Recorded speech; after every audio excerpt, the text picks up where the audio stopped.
Assalamualaikum warahmatullahi wabarakatuh. Bismillah, walhamdulillah, wassalatu wassalamu ala rasulillah wa ala alihi wa ashabihi wa mawala ma ba'du. Sahabat muslim dimanapun berada, dan khususnya para santri mahasiswa Nahdlatul Ulama PPMNU yang kami banggakan.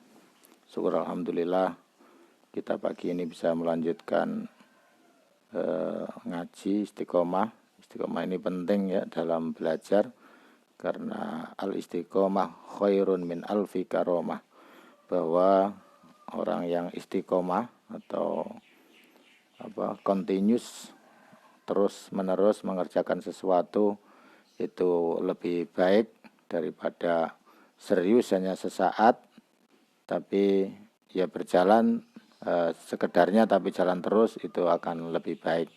Syukur-syukur memang ya serius ya istiqomah, itu artinya jauh lebih baik.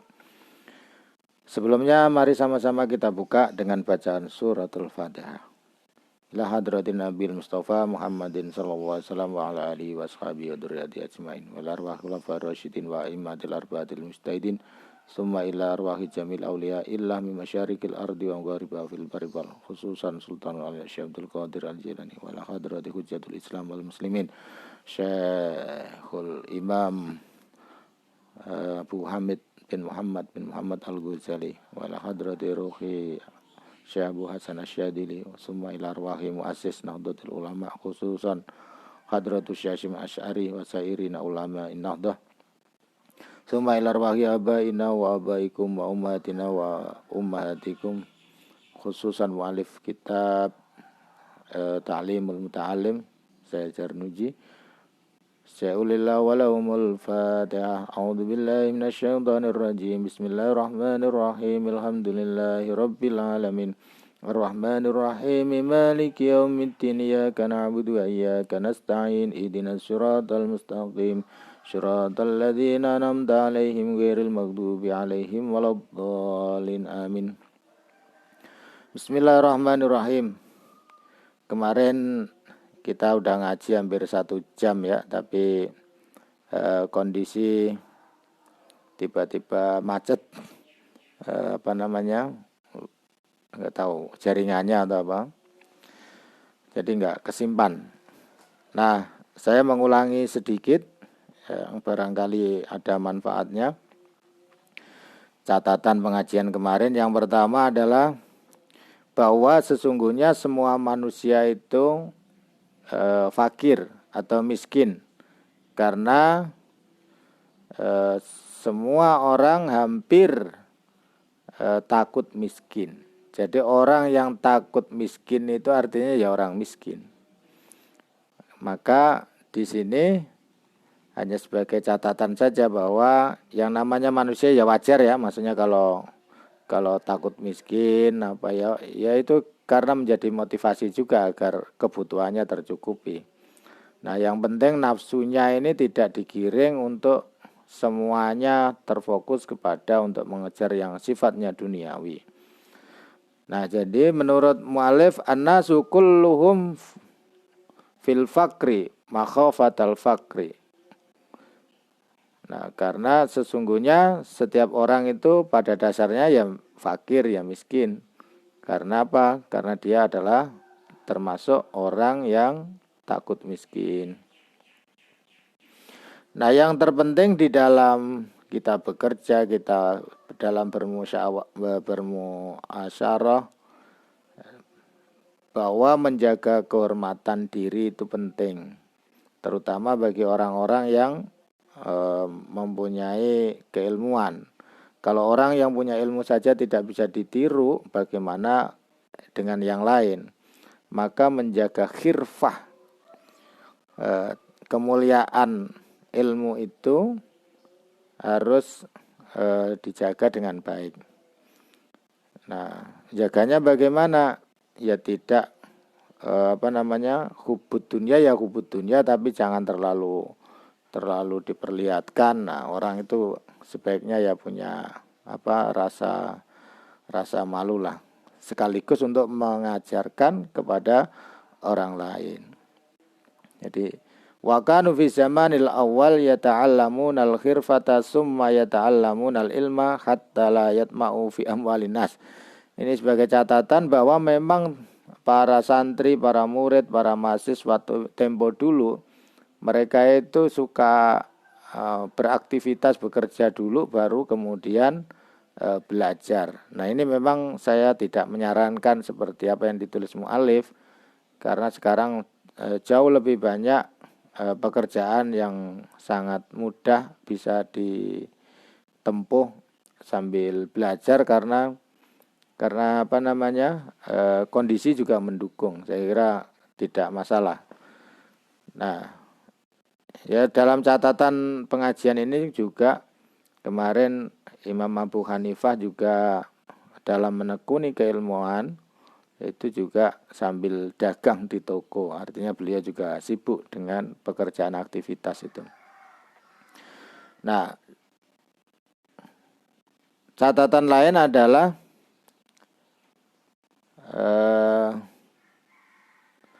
kalau orang kepengen mulia atau seorang santri, seorang murid, seorang salik, seorang guru, seorang ustadz, apalagi dai, lebih-lebih, kalau kepengen mulia sebenarnya ya jangan terlalu mengharap hartanya orang lain atau iri dengan hartanya orang lain. Lebih-lebih orang yang sudah alim ya, apalagi dai, sehingga nanti kalau ceramah kemana-mana pasang tarif. Nah, itu enggak baik itu.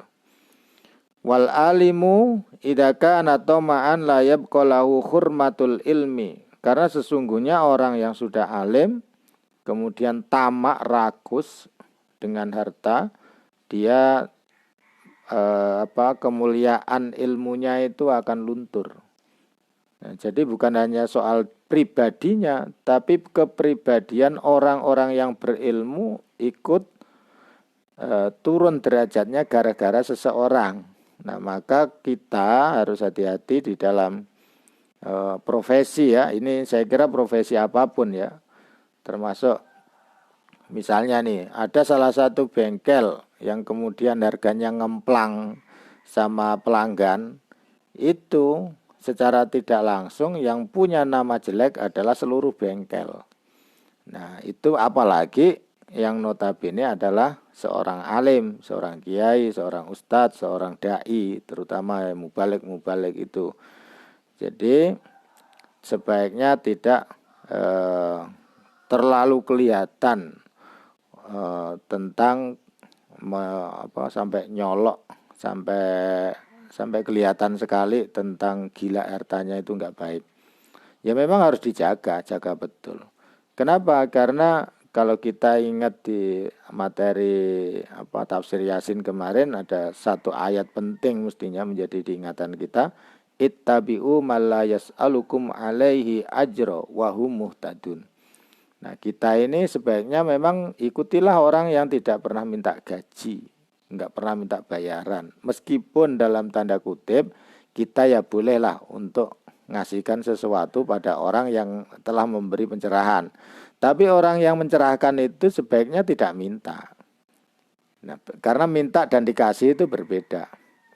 Nah, orang yang seperti itulah wahum muhtadun. Orang yang tidak minta gaji, tidak minta upah, itulah dia akan bisa bicara sesuai dengan akal murninya, sesuai dengan hati nuraninya, sesuai dengan keilmuan yang didapat dari pelajaran dan materi keagamaan yang disampaikan. Nah, oleh karena itu bimbingannya Rasulullah bahwa kita sebaiknya memang sering-seringlah minta perlindungan dari Allah Subhanahu wa taala, berdoa jangan sampai kita punya karakter yang tamak. Kalau sudah menjadi karakter tamak itu ya repot. Nah, apapun iri, apapun dengki. Nah, jadi kita bisa menikmati sesuatu yang kita diberi oleh Allah Subhanahu wa taala ini tentu menjadi anugerah ya, kekayaan tersendiri. Jadi orang kaya tidak terletak di seberapa banyak hartanya, tapi seberapa lapang dadanya menerima takdir kodoknya Allah Subhanahu wa taala.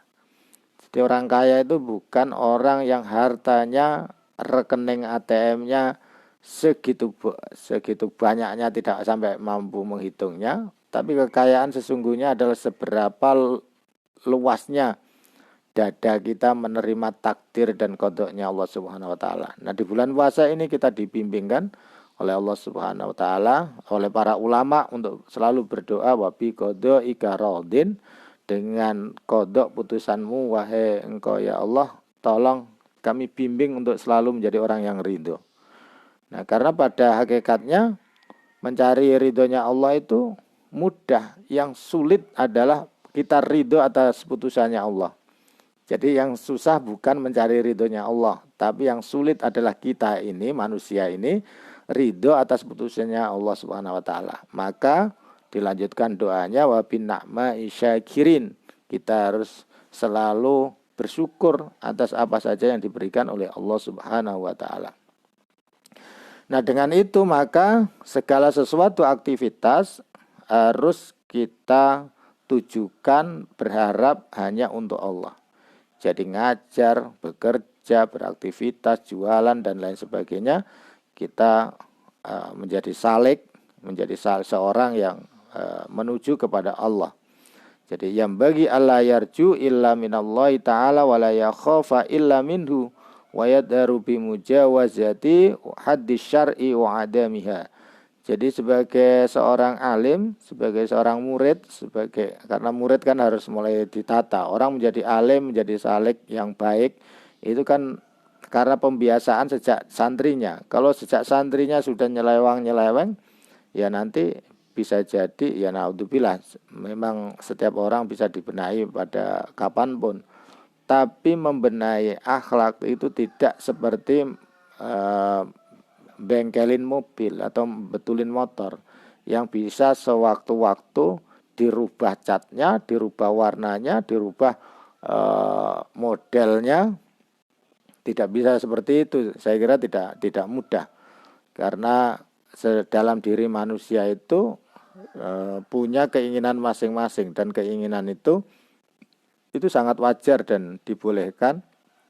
Yang penting adalah kita dibekali oleh guru, dibekali oleh kiai sebagai guidance, sebagai bimbingan kehidupan.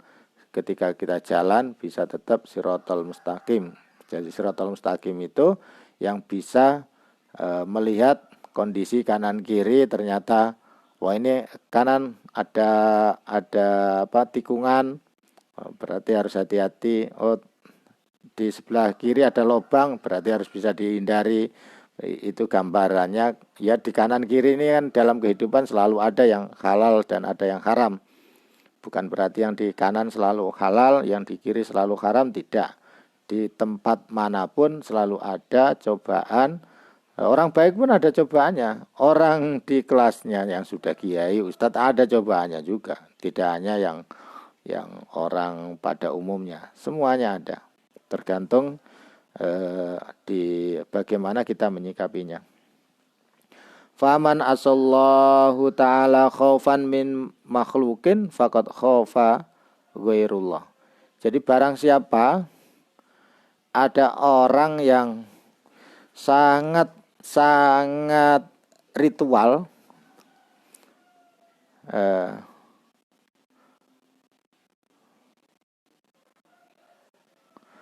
barang siapa yang misalnya sangat alim, sangat apa, itu karena orang lain, bukan karena Allah. Barang siapa yang dia itu tidak mau berdosa, atau barang siapa yang kelihatannya sangat abid, tapi bukan karena Allah, tapi karena ingin dipuji oleh orang lain, atau gampangannya yang mudah itu ingin dipuji oleh mertua, atau ingin dipuji oleh kanan kiri. Nah, itu secara tidak langsung dia bukanlah orang yang takwa kepada Allah, tapi dia takwa kepada lingkungan.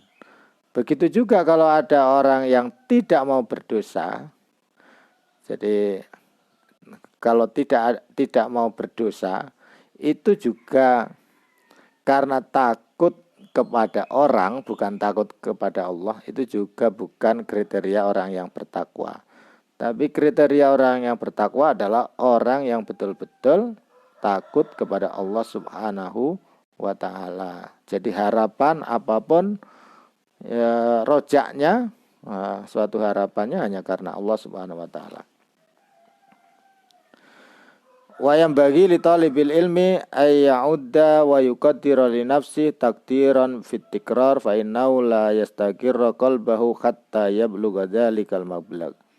Sebagai seorang santri, kita semuanya yang ustadz pun sekalipun harus sering-sering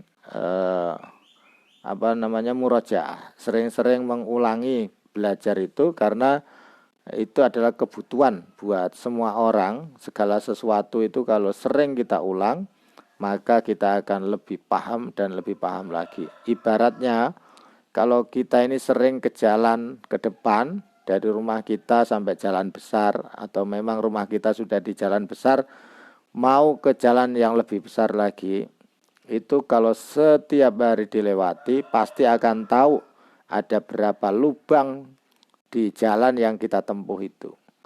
Nah, begitu juga ilmu. Kalau kita lewatin terus, kita baca, ulangin lagi, maka kita akan tahu yang agak lebih detail. Sama kita jalan, ya gampangannya dari rumah kita ke depan itu, karena setiap hari sudah lewat, ada berapa lubang yang ada, kalaupun tidak dihafalkan itu secara otomatis sudah hafal. Nah, ini rahasia orang yang kepengen ngapalkan sebenarnya, ya sudah dibaca berulang-ulang. Nah, kayak contohnya orang hafal surat Yasin. Nah, kalau Fatihah biasa ya, itu kayaknya kalau orang Indonesia ini tidak menghafalkan secara khusus surat Yasin, tapi banyak yang hafal. Kenapa?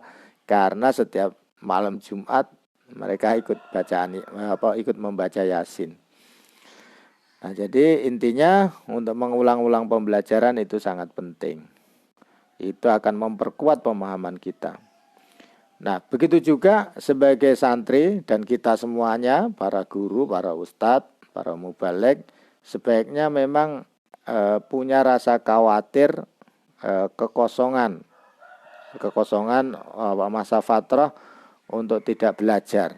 Nah, ini memang sangat berbeda ya. Waktu orang belajar itu kalau ada liburan pasti gembira, ketawanya luar biasa. Padahal di ajaran di sini teorinya kalau orang ingin menjadi alim, ingin menjadi cerdas, mestinya takut pada hari libur. Nah, ini kan kalau makanya di Indonesia ini ada istilah penutupan pengajian. Nah, jadi penutupan pengajian itu sebenarnya di NU sendiri pengajiannya bukan ditutup. Itu untuk menghibur saja para jamaah agar seolah-olah pengajiannya sudah ditutup agar libur. Nah, tapi nanti di bulan puasa kan lebih banyak ngaji lagi itu. Kan biasanya di bulan Sya'ban itu ada penutupan pengajian. Tapi apakah setelah ditutup pengajiannya lebih sedikit? Enggak, lebih banyak. Kenapa? Karena para kiai tahu bahwa orang yang libur panjang dari masa pendidikan, masa pembelajaran, itu sangat berbahaya buat seseorang. Nanti malesnya akan numpuk menjadi afat.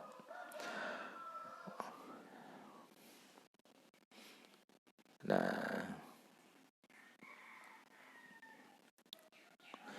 ini ada sebuah cerita, ada siapa namanya? Ini Syekhul Islam Asbijani.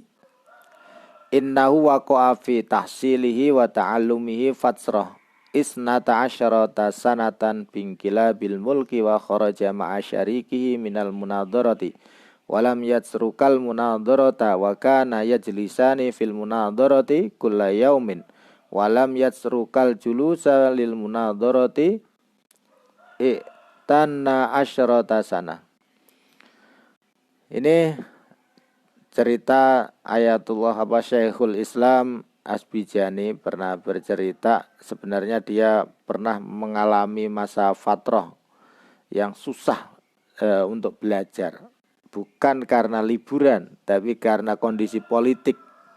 yang sampai memakan waktu 12 tahun. Nah, waktu selama 12 tahun itu karena belajar mengajar di sekolahan sangat-sangat jarang, beliau berinisiatif mengajak teman-temannya untuk diskusi, untuk ngobrolkan soal keilmuan, dan alhamdulillahnya ternyata menghasilkan dia dan juga teman-temannya berhasil menuntut ilmu. Sama para ulama-ulama kita tempo dulu. Coba bayangkan seberapa tantangannya justru sangat luar biasa waktu kita masih menghadapi penjajahan, tapi toh tidak menyurutkan para kiai-kiai kita dahulu, para leluhur kita itu untuk terus belajar agama. Di timur sampai Timur Tengah juga.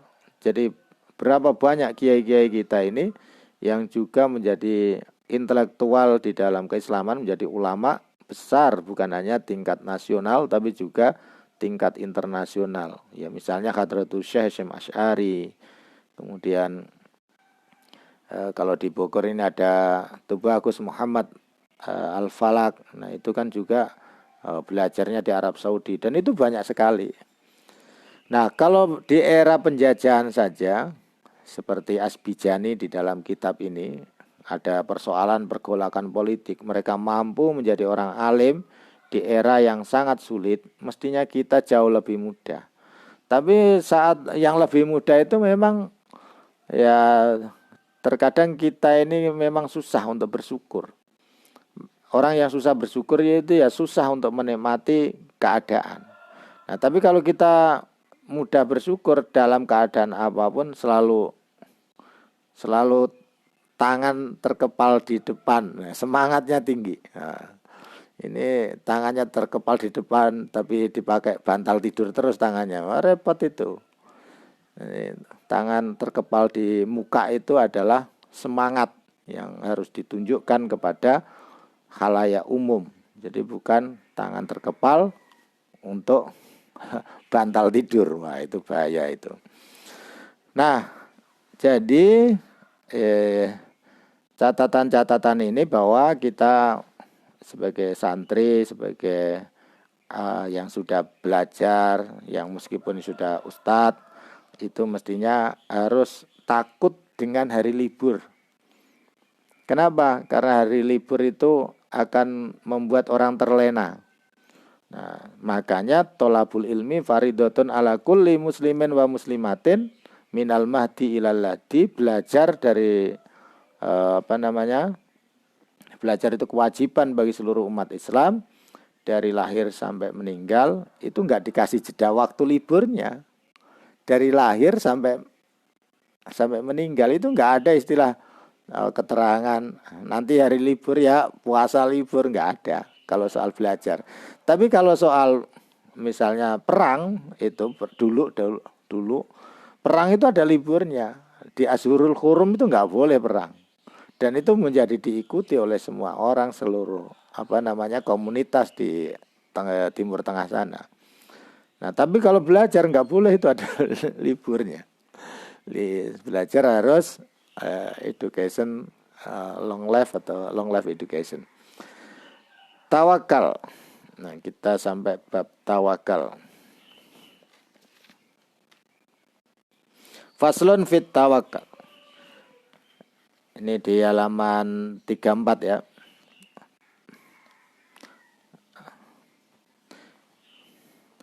Summala budda li talibil ilmi minat tawakkuli fi talabil ilmi wala yatamma li amri rizki wala yusgila qalbahu bidalik.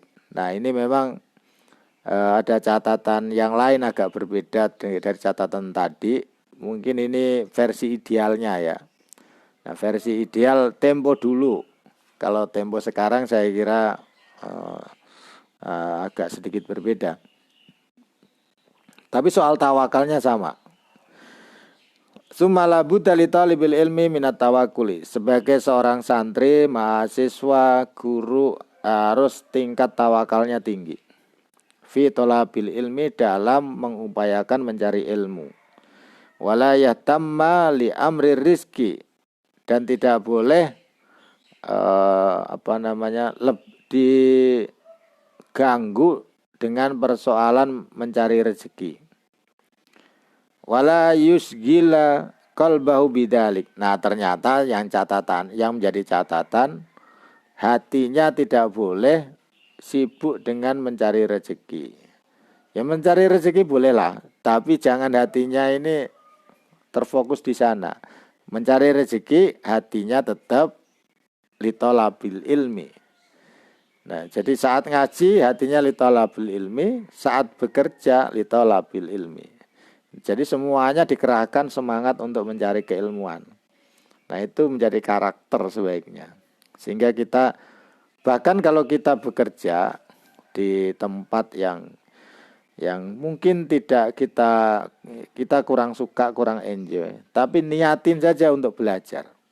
Saya punya niatan untuk belajar di tempat bekerja ini, karena bagaimanapun ada sekarang atau nanti yang akan mengerjakan seperti yang pekerjaan mungkin saya tidak suka ini. Siapa tahu di suatu hari saya akan menjadi pemimpin. Kalau begitu saya harus tahu ilmunya itu. Jadi bekerja untuk mengerjakan sesuatu yang kita tidak suka, tapi kita niatin untuk belajar, maka kita tidak akan mudah kecewa. Biasa saja, digaji berapa santai saja. Karena orang bekerja kalau diniatin tolabul ilmi, mencari pengetahuan, mencari pengalaman, itu ya tetap bisa enak saja dirasakan. Rawa Abu Hanifah rahimahullah ta'ala. Ini diriwayatkan dari Imam Abu Hanifah. Mungkin dengan banyaknya pengalamannya beliau. An Abdillah ibn Hasan Az-Zubaydi sahibi Rasulillah sallallahu alaihi wasallam, man tafaqqaha fid din, man tafaqqaha fi dinillah kafahullahu hammahu ya, wa razaqahu min haitsu la yahtasib. Nah, ini memang harus menaikkan keyakinan kita, ini harus kita naikkan. Jadi volumenya keyakinannya kita tebalin. Bahwasanya barang siapa, ini hadisnya Rasulullah. Ya, kalau saya percaya aja. Saya percaya aja dengan ideologi ini. Barang siapa yang mendalami, memahami betul tentang agamanya Allah, man tafaqqaha fid dinillah, barang siapa yang berusaha mencari ilmunya Allah Subhanahu wa taala. Jadi belajar agamanya Allah Subhanahu wa taala. Di sini ada din ya, jelas lebih spesifik. Man tafaqqaha fi dinillah, barang siapa yang terjun belajar mendalami ilmu agamanya Allah Subhanahu wa taala, kafallahu hammahu wa razaqahu min haitsu la yahtasib, maka rezekinya menjadi tanggung jawabnya Allah. Jadi semua kebutuhan rezekinya itu insya Allah Allah yang akan mencukupkan. Entah dari mana itu. Min haitsu la yahtasib, yang mungkin tidak bisa diduga-duga juga. Falamma, ini jelas membutuhkan keyakinan yang tinggi. Kalau keyakinan tinggi itu sudah nempel, sudah diinstal, ya persis kayak program yang diinstal di laptop, di HP, ya bisa berjalan begitu. Kenapa? Kalau keyakinan yang kita tanam ini sudah betul-betul terinstal di dalam, maka wallahu inda dhanni abdi bi, Allah akan selalu mewujudkan seluruh keinginan yang digambarkan oleh hambanya. Jadi HP itu akan berjalan sesuai dengan aplikasi yang sudah ditempelkan. Maka nggak ada ruginya kalau kita menempelkan keyakinan bahwa kalau saya belajar mendalami ilmu agama, niscaya Allah akan mencukupi semua kebutuhan saya, kebutuhan rezeki saya, kebutuhan segala sesuatu yang saya butuhkan. Apa ruginya? Ya lebih baik percaya daripada nggak percaya. semakin percaya, semakin mudah menggambarkan. Apa yang kita gambarkan, maka ada hadis, wallahu idza dzanni abdi bi. Allah selalu mewujudkan apa yang dipersangkakan, digambarkan, diplanningkan oleh hambanya. Nah, lebih baik percaya. Nggak percaya lebih rugi, lebih baik percaya saja. Nah, soal hasil ya kita sambil bekerja saja. Fa inna man sagola qalbu birrizki, catatannya barang siapa yang menyibukkan dengan mencari rezeki, minal kuti wal kiswah, dari makanan kebutuhan sehari dan pakaian, falamma yatafarragu li tahsilil makarimil akhlaki wa ma'aliyal umuri, itu memang agak menjadi kendala bagi orang-orang yang ingin menata kemuliaan akhlaknya. Kenapa? Orang yang sibuk dengan mencari rezeki itu bisa sikut kanan, sikut kiri. Orang yang sikut kanan, sikut kiri, kalau sampai sekali saja dia melakukan dan diketahui oleh temannya, maka dia akan melakukan kebaikan itu malu. Nah, maka penting kalau kita ini selalu berinvestasi melakukan amal yang baik. Karena keburukan sekali, jadi baju yang sekali kena najis, itu mau makainya ya gimana gitu. Baju yang sudah kita beli baik-baik, ternyata kena noda, itu susah ngilanginnya, selalu terngiang aja, terngiang. Nah, maka sebagai santri, sebagai kita semuanya harus meniti karir dalam berbuat kebaikan. Jadi yang kita kejar adalah melakukan kebaikan itu sendiri. Jadi bukan melakukan maksiat, bukan mengejar kursi jabatan walaupun dengan maksiat. Itu naudzubillah min dzalik. Karena jabatan yang kita ambil dengan jalan maksiat, tentu saja itu bukan anjuran orang sebagai salik. Dan kemuliaan orang itu tidak terletak pada setinggi jabatan apapun. Karena orang setinggi jabatan apapun hanya sementara. Kalau sudah tidak menjabat ya sudah tidak ada lagi rasa penghormatan itu. Berbeda dengan orang alim, berbeda dengan orang yang du akhlakin, yang punya akhlak. Tentu dia apapun jabatannya di tengah masyarakat, sekalipun dia tidak pernah menjabat sesuatu yang prestis, tetap dia akan lebih disegani oleh warga. Kenapa ustadz-ustadz kampung kecil di lingkungan yang tidak sekelas high class, sering isi ceramah kemana-mana, itu jauh lebih dihormati dan jarang dinyinyirin dibandingkan orang yang suka ceramah kemana-mana, salah sedikit aja nyinyirnya kemana-mana. Nah, sekarang itu kan lagi beberapa heboh itu. Ada ustadz yang ketika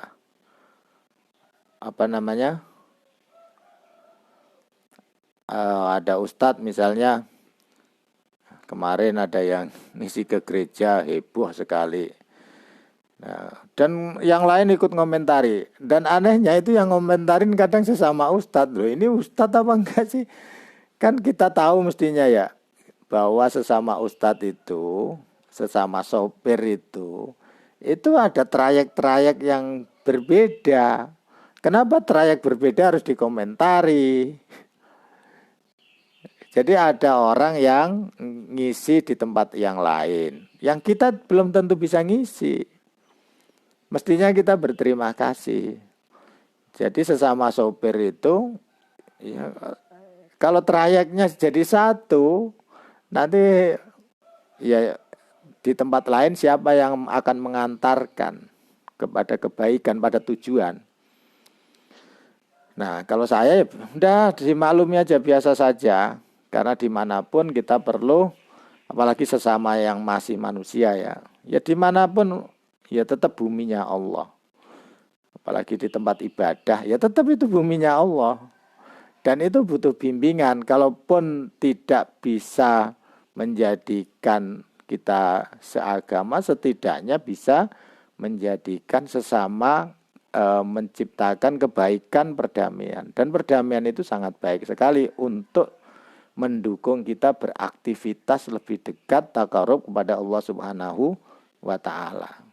Nah, ini jadi kami mohon ya kepada teman-teman sahabat, ya kalau yang sudah merasa lebih tinggi, ya saya memohonlah, yang merasa lebih tinggi ilmunya, merasa lebih hebat ilmunya, merasa lebih terkenal, kemudian nyinyirin sesama ustadz sama kiai, sebaiknya agak dihindari lah ya, dikurangi. Ini apalagi dikhawatir nanti menjadi bahan menjelang pemilu, menjelang apa itu semakin dipanas-panasin sehingga nanti warga kasihan jamaah itu. Ya sudahlah, semua orang ini punya, apalagi sudah sopir. Kalau sudah sopir itu kita percaya aja. Kalau sudah pernah nyantri sudah kita percaya saja. Kalau dia sudah dipercaya oleh masyarakat di tempatnya, kenapa kita tidak percaya? Kenapa harus sampai kita kafir-kafirkan? Wah, itu naudzubillah min dzalik. Man kafara musliman wa huwa kafirun. Nah, itu jangan sampai termasuk khitab itu. Karena orang kafir kemudian mengkafirkan orang lain, mengkafirkan orang muslim itu kan dikhawatirkan terjebak di dalam kekafiran itu sendiri. Ya naudzubillah min dzalik. Nah, ini bukan dalam rangka menasihatin para ustadz ya, tapi saya mohon saja untuk tidak saling mengkafirkan, saling menghujat. Ya, saya menggambarkan sesama sopir tidak perlu saling nyinyirin karena ada trayek yang berbeda tempat, ya beda, tapi harus sama-sama tapi sama-sama punya kewajiban mengantarkan penumpang sampai tujuan. Nah, kira-kira begitu. Kalau itu bisa terlaksana, saya kira akan baik. Tawakal.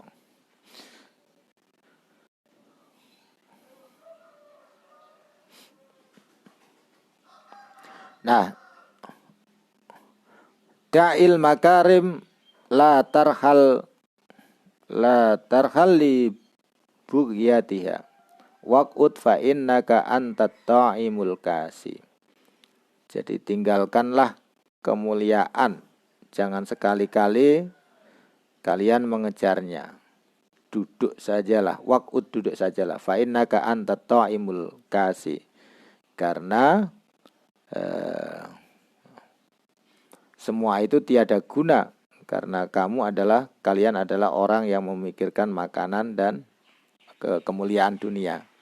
Jadi kalau kita ini masih kelasnya memikirkan yang duniawi, ansih, mikirkan duniawi boleh. Bekerja untuk mencari nafkah sangat dianjurkan. Tapi pikirannya jangan yang serba duniawi saja. Diniatin saja semuanya itu untuk belajar. Itu akan lebih enak. Kalau kita semua diniatin belajar, maka kita akan mendapatkan kemuliaan tanpa harus mengejar kemuliaan itu sendiri. Tapi kalau kita ini kelasnya masih dipenuhi karena untuk mencari kebutuhan dunia, sampai mencari ilmu pun tujuannya adalah yang duniawi. Nah, apalagi bekerja pasti tujuannya adalah untuk yang duniawi.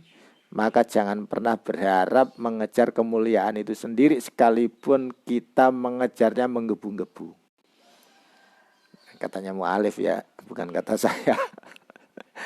Jadi kalau kita ingin mengejar kemuliaan cukup aplikasinya lebih simpel, lebih mudah. Belajar dan belajar cukup ditaruh di situ. Tapi kalau orang ingin mengejar kemuliaan, itu aplikasinya panjang. Bekerja untuk cari kemuliaan, belajar untuk mencari kemuliaan duniawi. Nah, itu jangan harapkan untuk segera dapat. Kenapa? Karena orang yang mengejar kemuliaan duniawi, itu ada orang lain yang sama ingin mengejar kemuliaan duniawi, yang bisa sama-sama sikut-sikutan. Nah, orang yang sama-sama sikut-sikutan itu, maka dia akan ada problem di jalan. Sementara orang yang murni mukhlis karena Allah mencari ilmu, apapun yang sedang dikerjakan, maka dia jalannya mulus. Menganggap semua orang itu adalah rekanan. Nggak ada kompetitor yang musuh. Yang adalah kompetitor sahabat, saling mensupport. Nah, kalau kita begitu enak, mau kemana saja enak. Mau bekerja ya enak karena niat kita adalah belajar. Jadi tidak harus dituntut mendapatkan gaji harus sekian. Ya rezeki biar Allah yang ngatur. Kalau kita sudah tawakalnya sampai sana, insya Allah hidup kita enak. Kira-kira begitu. Qala rajulun li Mansuril Hallaj ausini faqala hiya nafsuka illam tusgilha sagolatka. Ada seorang rojuk, seorang laki-laki datang ke Syekh Mansur Al-Hallaj minta tausiah. Tolong dinasihatinlah saya biar bisa menjadi seorang sufi yang baik. Ya nafsuka illam tusgilha sagolatka. Katanya Syekh Hallaj. Satu yang menjadi catatan. Tolong nafsumu sibukkan dengan kegiatan kebaikan. Karena kalau kita tidak sibuk dengan kegiatan, maka nafsu itulah yang akan menyibukkan Anda. Nah, kita disuruh sibukkanlah diri kita dengan aktivitas. Makanya itu tadi catatannya mu'alif. Seorang santri, seorang mahasiswa, seorang alim, seorang kiai, seorang ustadz sebaiknya takut dengan istilah libur belajar. Kenapa?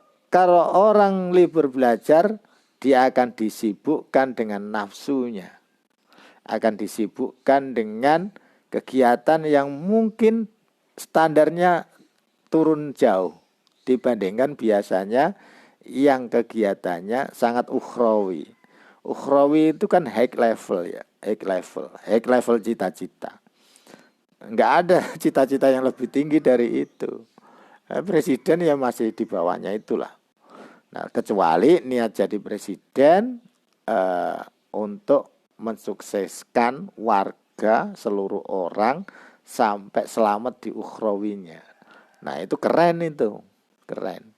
Nanti semoga teman-teman adalah yang jadi bupati, yang jadi gubernur, jadi menteri, dan bisa mengerjakan itu. Bisa membawa orang selamat dari kehidupan dunia sampai akhirat. Nah, saya kira itu cita-cita yang perlu dibangun oleh teman-teman. Fayam bagi likulli ahadin ay yusgila nafsahu bi'amalil khair. Setiap orang harus sebaiknya dibuat catatan kegiatannya itu. Planningnya apa? Agar tahu semua, kita tidak akan memplanningkan sesuatu yang buruk. Pasti akan planning itu membuat agenda kebaikan. Oleh karena itu tulis saja, biar nempel di sini, biar nempel. Oh, cara geraknya, cara kerjanya. Nanti saya jam 9 di sini, jam 11 sudah harus ngisi di sana. Nanti jam 1 duhur jamaahnya di sini, nanti jam 1 sudah ngisi lagi. Misalnya nanti jam 5 misalnya udah di rumah, udah siap-siap, udah mengerjakan apa saja yang di rumah juga. Nah, itu dibuat planningnya. Ya, itu insya Allah likulli ahadin ayyus gila nafsahu bi'amalil khair hatta la tasgila nafsahu bihawahu. Kalau kita punya catatan agenda kerja kebaikan, insya Allah nafsu kita tidak sempat ngatur kita. Yang ada adalah pikiran yang ngatur kita, hati yang ngatur kita, tapi bukan hawa nafsu kita. Tapi kalau kita tidak buat planningnya, nafsu akan berusaha masuk kapanpun, ada waktu jeda sejenak, langsung nyerobot ngatur diri kita. Nah, agar diri kita tidak diatur oleh nafsu, maka nafsu segera atur, kegiatan kita harus segera kita atur, biar nafsu tidak mengalahkan kepentingan ukhrawi. Wala yatammal aqilu li amrid dunya li annal ham wal hazan la yaruddu musibatan wala yanfa'u bal yadurrul qalba wal aqla wal badana wa yukhillu bi a'malil khairi wa yatamu li amril akhirati li annahu yanfa'u.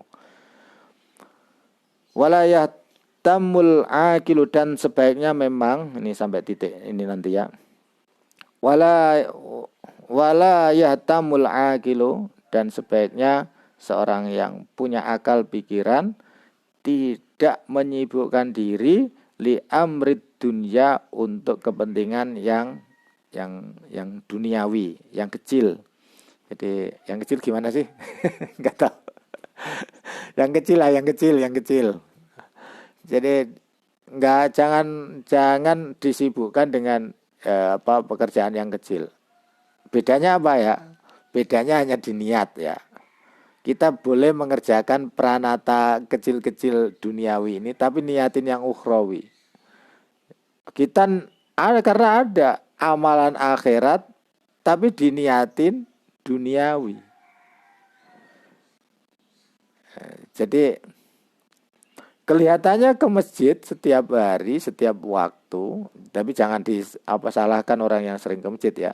Mungkin ada oknum gitu. Tapi niatnya bukan karena Allah, niatnya karena yang sifatnya duniawi. Ya kemungkinan ada orang yang modelnya begitu. Tapi ada orang yang di dekat masjid mungkin tidak terlalu kelihatan religiusnya, tapi justru dia mengerjakan pekerjaan kebersihan lingkungan masjid dan warga-warganya, dan itu mungkin orangnya kelihatan kumuh, dan itu niatnya adalah ukhrawi. Nah, bisa jadi seperti itu. Nah, syukur-syukur sejalan, seirama antara ukhrawi dan duniawi. Tapi intinya wala yahtamul aqilu, sebaiknya orang yang punya akal itu tidak menyibukkan dirinya li amrid dunya, tidak menyibukkan dengan persoalan yang duniawi. Nah, kata kuncinya sebenarnya soal cara berpikir. Jadikanlah pekerjaan yang duniawi itu bernilai ukhrawi. Li'annal hamma wal hazan la yaruddu musibatan. Karena sesungguhnya sedih, susah itu tidak akan mampu menolak musibah. Wala yanfa'u, dan itu tidak ada manfaatnya. Bal yadurul qalba wal aqla, akan tetapi lebih menyulitkan hati dan pikiran. Wal badan, bisa menyebabkan sakit. Karena kalau kita cara berpikirnya duniawi, itu sangat tidak menguntungkan. Orang yang berpikirnya hanya misalnya orang sedih, orang susah, tenggelam dalam kesusahan, itu tidak akan bisa menolak kesulitan kita. Yang namanya orang merasakan susah itu kan duniawi ya. Orang merasakan repot, puyeng Orang yang tenggelam dalam kepusingan, orang yang tenggelam dalam kegalauan, itu tidak akan mampu menolak kegalauan itu sendiri. Orang yang susah punya persoalan, atau entah itu putus pacar atau apalah. Nah, sebenarnya ya janganlah pacaran itu. Nanti kalau sudah ada waktunya nikah aja. Jadi orang yang gagal mau tunangan, kemudian udah gagal, kemudian dia tenggelam dalam kesusahan itu, maka kesusahan yang dia sedang rasakan itu tidak akan mampu menolak kesusahan itu sendiri. Maka tidak penting menyimpan kesusahan itu. Ya sudah, biasa saja, jalanin saja. Apapun yang terjadi, easy going. Apapun yang terjadi, bodoh amat, jalan aja. Jadi nggak perlu dipikir yang pretelan gitu.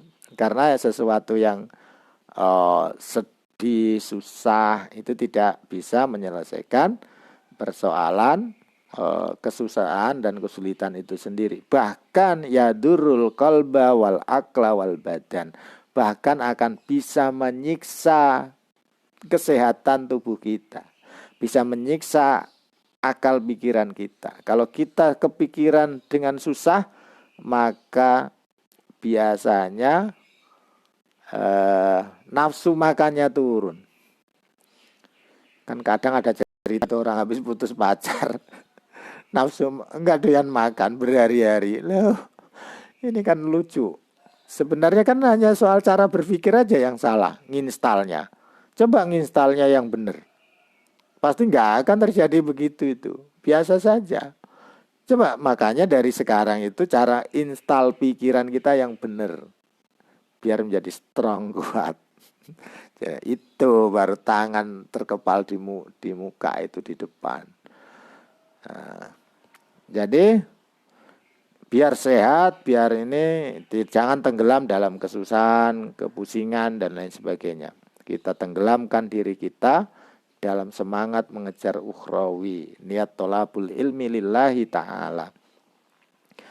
Wa yukhillu bi'amalil khair wa yatamu li amril akhirah li'annahu yanfa'na. Jadi kita sibukkan diri kita, niat karena Allah, mencari ilmu, mencari keberkahan untuk akhirat. Nah itu insya Allah kalau kita menginstal pikiran dan hati kita sudah sejalan sesuai frame yang dibimbing oleh Allah, dunia insya Allah akan ngikut.